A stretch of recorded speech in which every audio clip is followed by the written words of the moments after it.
Hey guys, it's Morgan. I'm here at Goldshaw Farm.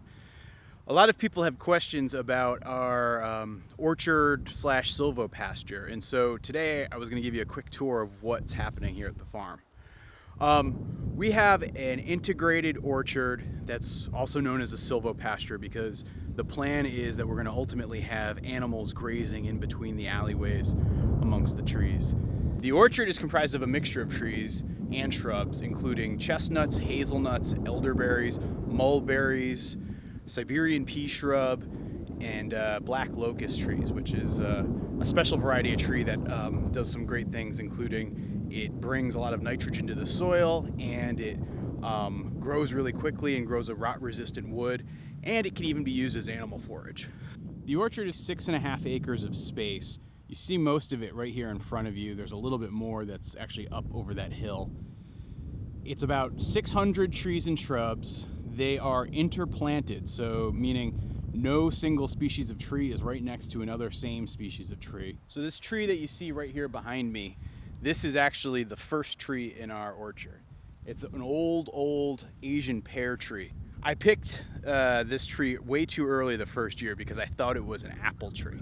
And so I remember eating the fruit with Allison, and we both were like, wow, this is the worst apple I've ever tasted. And so we couldn't figure out why.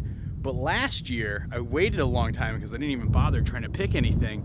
And it actually, the fruit ripened a lot later than the apples. And it was awesome because they were amazing, tasty little Asian pears. So I always like to call this tree number one in the silvopasture. So you'll notice we're organized in rows. They are a mixture of what are known as swales and berms. The swales are the ditches that you see, and then the berm is the mound that you see that's a little bit closer on the side that we're standing. The reason for the swales and berms is it traps water, and so the idea is as the water rolls down the hill, especially during times of the year like this when there's the big snow melt, we're able to trap more water, and it's able to help keep the trees better hydrated. So there are 8 different swales and berms that go up the ridge of this hill. There is about 6,000 feet or so of actual trench that was dug. We dug it back last summer. So it's pretty incredible when you think about it that in it's roughly a 6.5 acre space, we have more than a mile of trenching that we've dug and planted all along the row of each one. So just to give you a little bit of insight into the planting pattern and how this works. So for example, in this row, and we'll start on the berm side, you see a chestnut, which is represented by the blue, a Siberian pea shrub, which is represented by the white, and then an apple, which is represented by a yellow. Then it starts another chestnut tree, then another Siberian pea shrub, and then another apple. And it follows this pattern all the way down the row. By interplanting like this, you're able to keep it a bit more disease and pest resistant because the diseases and pests have less space to congregate and cluster around. This idea came from a guy, I saw it first at least, from this guy. His name is Stefan Sapkowiak. He's up in Quebec, and he is got a program called Permaculture Orchard. It's amazing. I learned a lot. I stole a lot of his ideas when we put this together. Each of the trees is covered with some wood mulch. So we went through, and when we planted, it was wood mulch upon wood mulch upon wood mulch. You'll notice piles and piles of wood mulch there. I'm gonna need to mulch again this spring. The deal with the wood mulch was there was a local lumberyard who had an offer where if I took a huge amount of it last fall, they'd give me a really great rate, and so I ended up doing that. It worked out pretty well. The planting took place in late October last year, and it couldn't have happened without a whole bunch of my family and friends coming out to the farm and working this painful, grueling Saturday. And we put in actually a total of 600 trees and shrubs. It was incredible.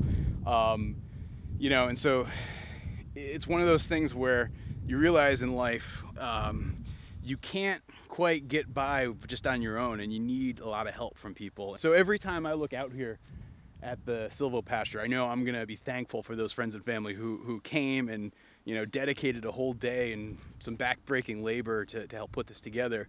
And it's gonna be pretty cool. So when those folks are coming back here, over the years, they're going to be able to see these things grow up into big, massive trees producing, you know, fruits and nuts, and they'll see the animals running through here, and it's going to be something pretty awesome, I think. You might notice that the swales and berms are not in single straight lines, and in fact they're actually curved. And so they're actually built on what's known as contour. The idea is that contour helps trap the water a little bit better, and makes this sort of almost effectively like a little mini pond that springs up when the water melts and fills it up every year. Now I know some of you are probably wondering what the deal is with these tree tubes that you see on some of the trees.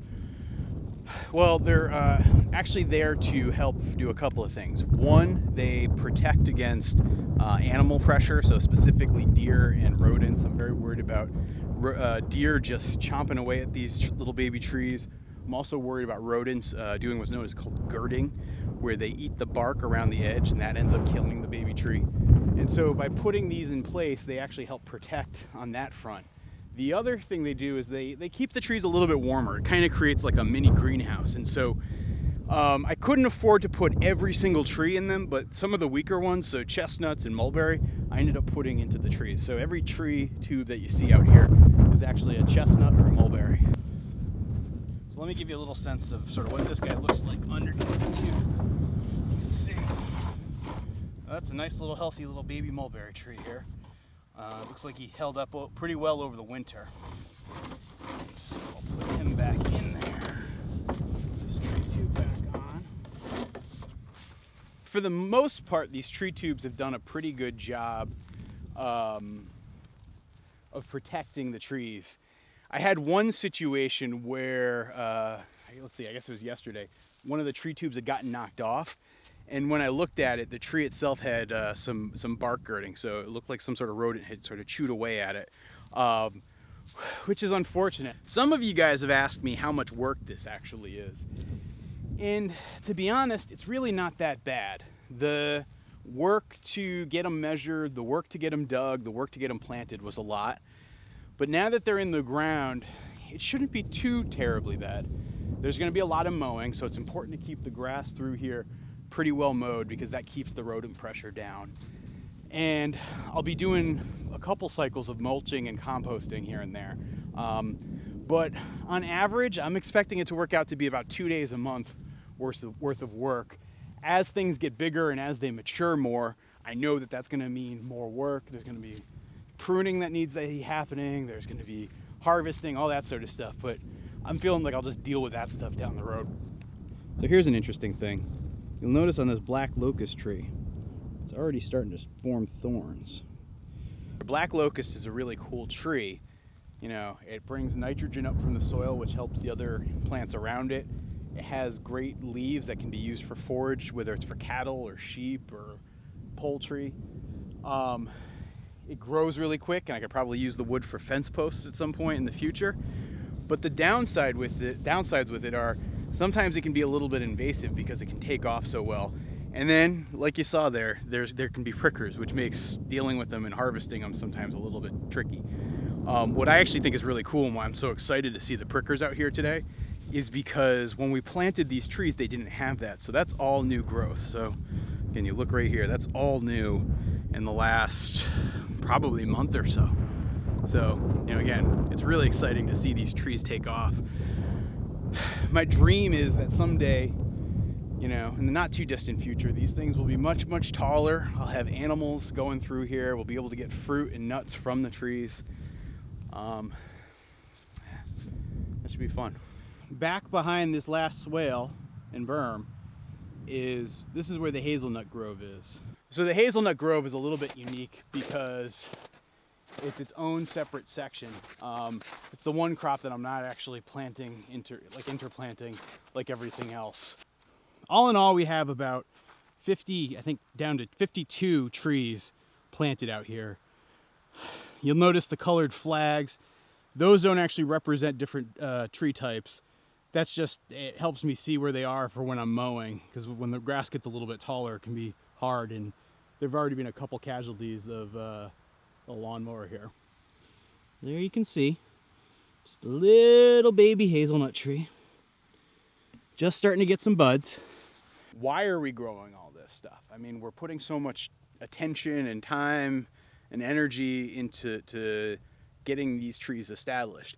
And to be honest with you, I'm not really sure.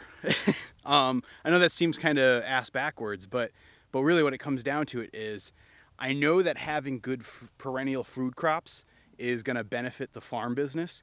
Whether I'm taking some of the things like elderberry and making elderberry syrup for like a homeopathic cold medicine, or we're making mulberry wine out of the mulberries, or we're using the apples for cider, or we're just selling straight up chestnuts to people or hazelnuts to people. Any of those things have good uses. And so I'm just kind of keeping myself open. And so whether we harvest it and sell it in markets, whether we sell it commercially, whether we sell it on the secondary market and we actually make products from it, we're keeping ourselves open to it. The other idea that we have is we actually might not even really particularly harvest most of these fruits and nuts for people, but rather we might actually just use it for grazing animals. So running cows and sheep and pigs and poultry all through here. So the idea is you let the animals eat it, and that could potentially create a better meat product, which is another option too. So I don't have a hard, firm plan on what we want to use these for. They're going to be a core part of the farm business that we're setting up here, but it's not going to necessarily be sort of a traditional orchard business. There is absolutely nowhere else on earth that I would rather be than right here. It's incredible. So that concludes our tour for today. Hopefully this gave you guys a better sense of what we have going on here with our silvopasture / orchard. If you have any questions, leave them down below. Also, I'll try to put out more of these videos, so click the subscribe button and I think you'll get notified when they come out. And I hope you guys enjoyed. Thanks a lot.